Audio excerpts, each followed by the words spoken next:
रही है उम्र धीरे धीरे, उम्र धीरे धीरे चली जा रही है उम्र धीरे धीरे, उम्र धीरे धीरे पल पल आँखों बहर धीरे धीरे, बहर धीरे धीरे बीती जा रही है उम्र धीरे धीरे, उम्र धीरे धीरे बीती जा रही है उम्र धीरे धीरे, उम्र धीरे धीरे।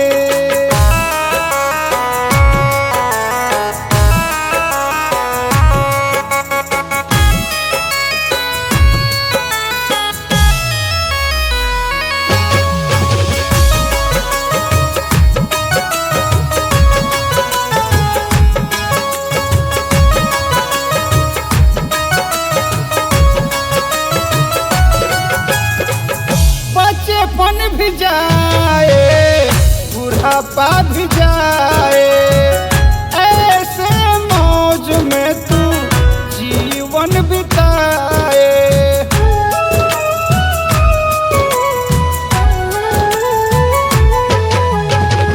बचपन भी जाए बुढ़ापा भी जाए, ऐसे मौज में तू जीवन बिताए।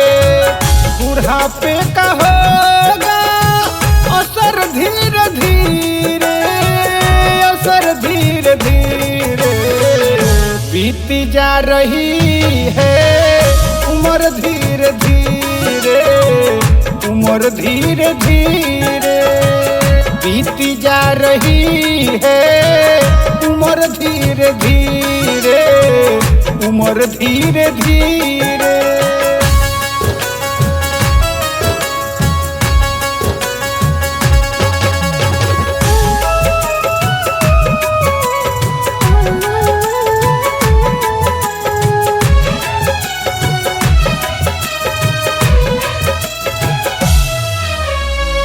तेरे हाथ पाँव में बल ना रहेगा, होगा एहसास जब करना पड़ेगा।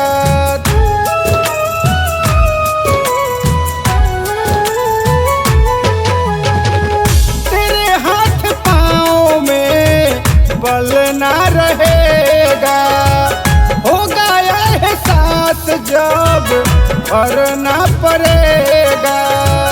झुकेगी तुम्हारी कमर धीरे धीरे, कमर धीरे धीरे बीती जा रही है उम्र धीरे धीरे, उम्र धीरे धीरे बीती जा रही है उम्र धीरे धीरे, उम्र धीरे धीरे।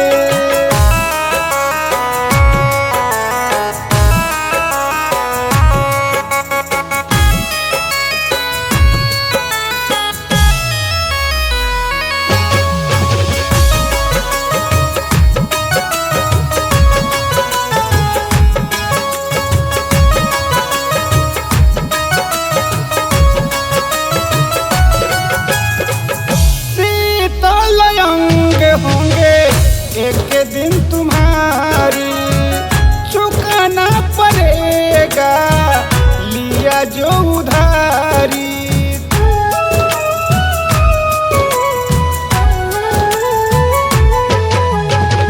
शीतल अंग होंगे एक दिन तुम्हारी, चुकाना पड़ेगा लिया जो उधारी।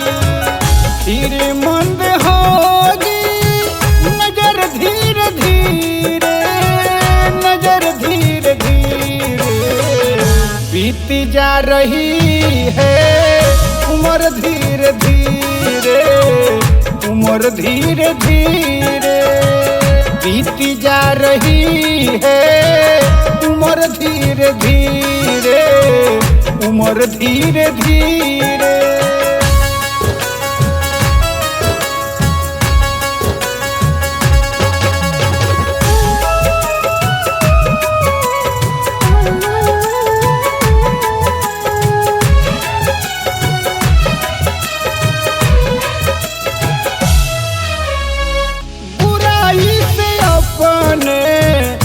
मन को हटा लो, हरि के भजन कुछ रॉकेट गालो।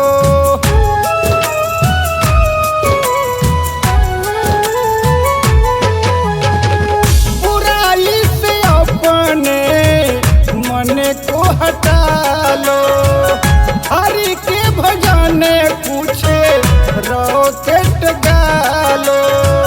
सुधर जाए तेरा जीवन धीरे धीरे, जीवन धीरे धीरे बीती जा रही है उम्र धीरे धीरे, उम्र धीरे धीरे बीती जा रही है उम्र धीरे धीरे, उम्र धीरे धीरे।